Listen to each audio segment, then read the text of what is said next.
The industry body representing mining companies says it's about time banks were held to account for their, quote, moral judgments against the sector. It follows a revelation that New Zealand First is drafting a law to ban banks from discriminating against businesses because of the industry they're involved in, such as mining. But as Zane Small reports, environmentalists say it would force banks to finance fossil fuel expansion.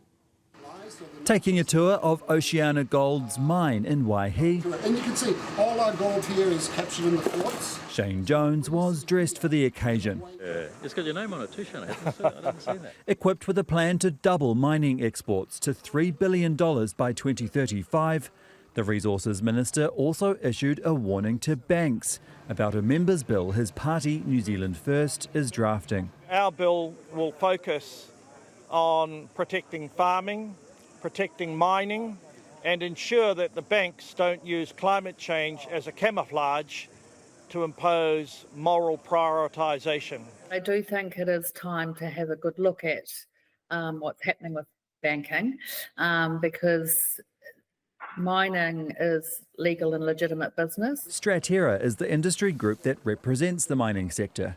It says a coal mining company on the west coast received a letter from BNZ stating it would slowly have banking services withdrawn by 2030 to align with the bank's climate change policies. And I don't really understand why banks think it's okay to, make moral judgments about legal businesses. I can fully appreciate it if it's illegal. 4 years ago, BNZ became the first New Zealand bank to sign up to the United Nations Net Zero Banking Alliance, a group of more than 100 banks across the globe committed to aligning their lending and investment with net zero greenhouse gas emissions by 2050.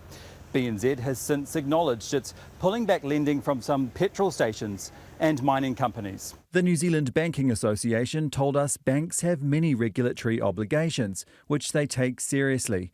That includes making climate-related risk disclosures. We can't have new oil, gas and coal if we want to have a stable climate for ourselves and our kids. Greenpeace says the banks are trying to meet climate change targets. What we're seeing is that banks are being vaguely responsible in terms of climate change, and actually more responsible than this New Zealand government. The rest of us are wanting our wages to go into the bank so we can use it the way we want to use it, not be told how we can use it.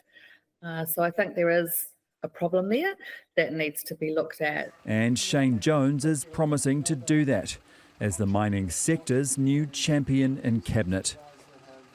Well, Zane's with me now, and you've gone to the Finance Minister to ask about this. What's she had to say? Yes, I received a statement from Nicola Willis. Firstly, she says National will consider New Zealand First's members' bill if it's drawn from the ballot box. Secondly, she says individual banks will make their own decisions.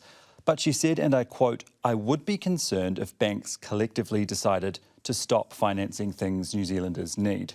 She said that's why she's suggested that bank chief executives be called before a parliamentary committee. Is this something that we're seeing overseas? Well, yes, it is, and I think it will be interesting to see what happens here with our banks under a right-leaning government, because if we look to the United States, 6 banks over there quit the United Nations Net Zero Banking Alliance, which I mentioned in my story, ahead of Donald Trump's inauguration, after he vowed to deregulate the energy sector and, quote, drill, baby, drill.